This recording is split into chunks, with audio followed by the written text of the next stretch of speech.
So I'm kind of sitting here, minding my business. I'm always minding my business. Nike minds her business. But Jeje Minima Joko, all of my topics in me lock or just remind me of certain things, right? So as I was sitting, so I'm like, oh, it's been a long day actually. So I was like, so the kids have camp. So we kind of lodge at the hotel because it's closer to our church instead of driving an hour one way and an hour back home. So like, okay, let's lodge, keep it closer. So I'm sitting down and some situations kind of happened again. I'm kind of charged twice. I'm like, Ogbeni ati sanwo tele, get on pop. She was like, oh my God. And it wasn't showing what was going on the other lady's end, but the managers are not here to rectify it. Of course, I was a little bit upset, but I kept my calm, like, oh, this will not mess up my day. Because it's been a long day already. When you talk about long day, I need a break. But I just kept saying, okay, that's fine. And she said she voided the second payment, that tomorrow morning the managers will look into it. You could tell she's so sorry. It wasn't really her fault. But this is something that could really make me like, oh, Benny, because now the account had to go overdraft because you've charged before and everything else has been planned into the debit card. But it's okay. But that's not the topic for today. So I decided to sit down. I'm supposed to go look at, what's this thing called? I don't know, this thing. To pack the load in the car. But I'm just sitting down. I'm exhausted. I'm like, oh, Benny, let me sit down. I cannot kill myself.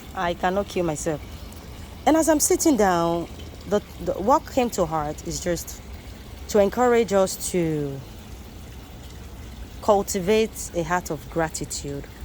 Sometimes I don't think gratitude comes by itself. It's a skill. It's something we have to learn. We have to cultivate. We have to adapt into our lifestyle. And okay, so I sat down. Okay, I knew I was skipping something. I sat down like tired, extremely tired. I can't even go and pack load in the car. That's how tired I am. So I'm like, let me be on IG. Let's see what's going on,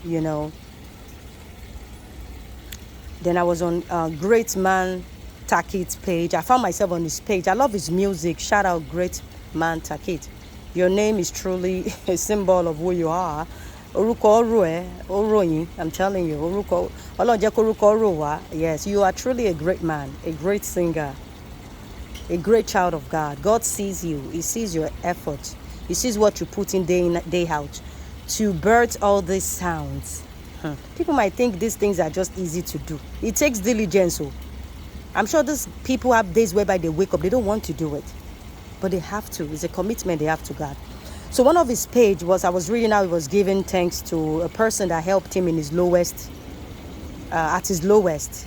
Because somebody's coming. So I don't want to capture it. Let me change. I don't want somebody to like, oh my God, I was in your video 200 years ago. You paying me. I'm not paying you for that, sir. Okay, let me continue. He's gone. So if anybody's coming, I'm going to just face it to the ground, because I don't want anybody bring you lawsuits that they don't want to show their face. So I think this video was inspired by Great Man Takit's Heart of Gratitude. And in the past few weeks, I've been in that mood too. As a matter of fact, yesterday, one of my posts was about gratitude. How my 40th will be about thanking people in my life. I know I'm the one that is supposed to be receiving gifts, but I'm thinking I will be the one giving gift to celebrate my 40th. Because a lot of people God has used in my life. Okay, I don't want to go off topic. So Great Man was very grateful about this woman that when he was in his lowest, support even to pay his tuition. And one thing I want to talk about is how sometimes in the season of our life, we quickly forget when we move on because God brings other people and we begin to believe these ones are doing bigger things. But we forget the person God used 20 years ago, they gave us all they had. I don't know if that makes sense. I'm going to explain. Imagine you go to somebody for help and all they have is $100 and they give you, let's say, $30. That's 30%, right? That is 30%. Some people will not even do 30. They will even do, let's say, $80. Okay, use it to take care of yourself. So now, let's assume that was 10 years ago. So when you look at $80 in 2025, it will look like, oh, that was minute. But that was their widow's mite. That was all they had. Some people even give you the whole $100. Go take care of yourself. I know God will provide, or they will seek help elsewhere too. So now, 10 years later, it will look like Okay, I'm going to put this video down again. There's another person stepping out. You know, it's very easy many years later to see it as, oh, what's the big deal? Maybe other people are now giving you thousands for support. Do not trivialize the $80 somebody gave you 10 years ago, 20 years ago, because that was all they had, you know. And sometimes we forget, you know, it's always very thoughtful to go back to the people that have helped us one way or the other, or when God places them in our hearts. They could be in a season whereby they need us to pour back into them. It could be a word of gratitude that would rejuvenate their soul, their spirit. You know what I mean? It could be your word of encouragement, like, or gratitude. You know?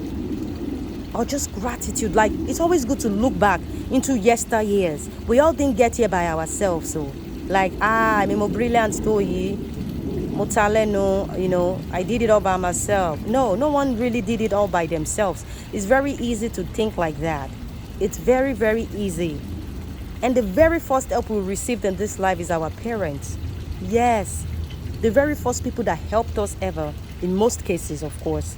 I know some people may not have known their parents, so this is not to trigger anyone, you know. I'm with you, I see you. But I'm talking in the cases whereby your parents were there, they stayed for you and all that. They did everything they have to do over a child. You know, they nurtured, planted seed. Even if it was not a place of perfection, because sometimes all the void are not filled. But we should be grateful for the seed that were planted, perhaps emotionally, financially, mentally, psychologically, physically. You know, it's very easy to now see them as like, what did you do? You know what I mean? For real, it's very easy sometimes, you know. Strife may happen, disunity may come, but we should never lose the place of gratitude. The place of gratitude.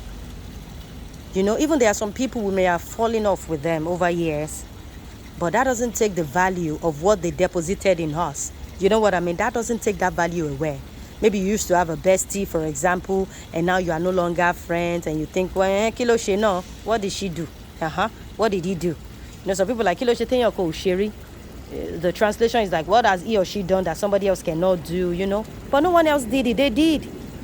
In that season. Doesn't make sense. This is not about idolizing people for what they did for us. No, not at all. It's just us cultivating that heart of gratitude, being grateful for the ones that stayed, even for the ones that left, because sometimes assignment is complete. These people have to go. God is sending them to other nations. And I mean other nations, other people, because we are all nations. We are all nations. So if God is sending you to the next door neighbor and you feel like, oh, God, send me to the nation, thinking a nation is another country.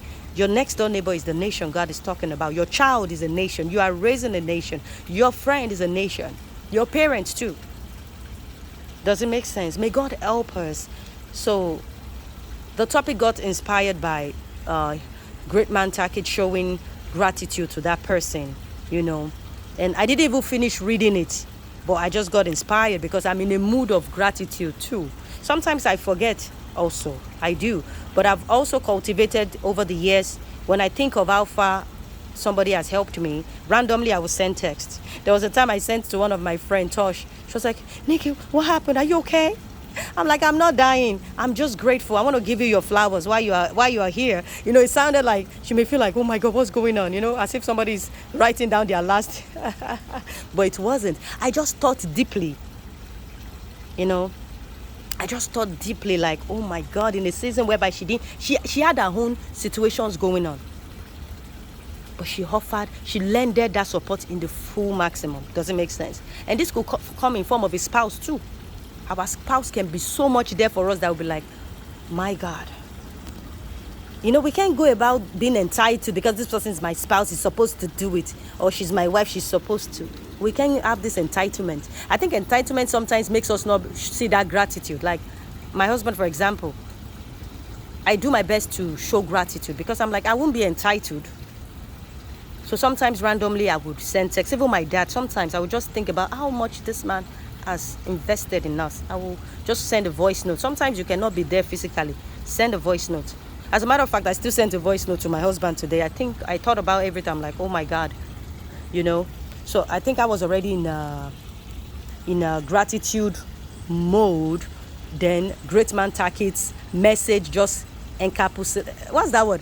Encapsulated everything. Did I get it right? Okay. Maybe I'll go back to English class, right? English 101. It doesn't matter. It doesn't matter. I should have said it. It kind of put everything into perspective. Yes, that's the word I'm looking for. It kind of puts everything into perspective, you know. So sometimes I do that, but I would like to do more of that. Does it make sense? I'm not waiting for somebody to do it for me, but that's what I choose to do. Does it make sense? That's what I am choosing to do. Giving people their flowers while they are here. Even our parents. We don't have to wait till it's their birthday. Sometimes our parents too are overwhelmed though. Don't let's be. I like to put Yoruba and I'll translate. Don't let lies to us. Even our parents, a lot of them are aging. So sometimes they need this encouragement too. That gratitude can make them feel like they are valued. Oh wow, they see me. They see all I did, you know. It's not a place of validation. No. Affirming them like I see your sacrifice. Affirmations are good and it helps us thrive. There was a day I think I was overwhelmed with everything, with life, with parenting, with everything. And I remember my shoulder was sunken. I went into my husband's office. I went out. I was just, you could tell like I was exhausted or burnt out. And he sat me there. I said, I sat down. And he just spoke words into me. Like, girl, I see you. I see all you do. I can't remember because it's been many years now. But I can't remember the specific of what he said. But I just felt seen in that moment. And trust me, I walked out of that office with spring in my feet. And when he came back upstairs, because his office is downstairs, he said, wow, but your mood changed, your feet, the way you worked. But before my shoulder was so bent, like I was 200 years old. But that word uplifted me. I became 20 years old. You know what I mean? So that's what words can do to us. You know, word of affirmation, word of kindness, word of gratitude, you know. It could be to a child. Even sometimes when I kind of affirm him, letting him know I see you, I see the effort you put in each day. You could tell he'll be jumping up all night long, like as if he has a new battery, a new life battery. So gratitude is beautiful, even to God. God loves when we are grateful, you know. He even loves when we show gratitude to others because everyone is used to bless us one way or the other. We may forget, but God never forgets. He never does. So I hope we'll take time this week, this month, this year, whenever you see this message, because 20 years from now, somebody will see this message and I don't know who that is. But I hope you would thank the people in your life. The people in your life that gave their widow's mite, that gave the best they had, in spite of it looking small to us. But that was the biggest thing they had that they could offer in that time. You know, I hope you will take the time to thank them. We should not wait till people are till we go to their funeral. Like, yeah, James, you were the best neighbor ever. I remember that day. No. Let people know. Whenever you think of people, sometimes I know some people are like, how do I get started? Sometimes, hey, I'm trying to think of a name. Hey, Mojisola, how are you? I hope your day is going well. You crossed my mind and I just wanted to check in on you. And thanks for being there for me. It could be as simple as that. It doesn't have to be 200 paragraphs. But me, I'm fine with voice notes. I enjoy talking. So talking helped me express myself more. So most times when I talk, I'm able to remember things to say to this person, you know. So it could be, you just crossed my mind, girl. We've been through it all. My God. But thank you for being there. Thank you for being a real one, you know. Or you can just pray over them too. Or sometimes it's not even their birthday. Just send a card. I think we have to bring back all these things. I know technology seems to take over a lot of things. And technology is still a gift also. You know, to look like it's taking things away from us. But it's also adding things. It depends on how we utilize it. I'm going to stop here. I think I have energy now. I think all I needed was to record this video. I have energy now. And I'm wearing my favorite color, orange. So yes. So it's going to be a happy day. I feel refreshed. I feel brand new. So have a wonderful day. Take care of yourself as well. Okay? Never let go and never give up. Rise and shine. Bye now.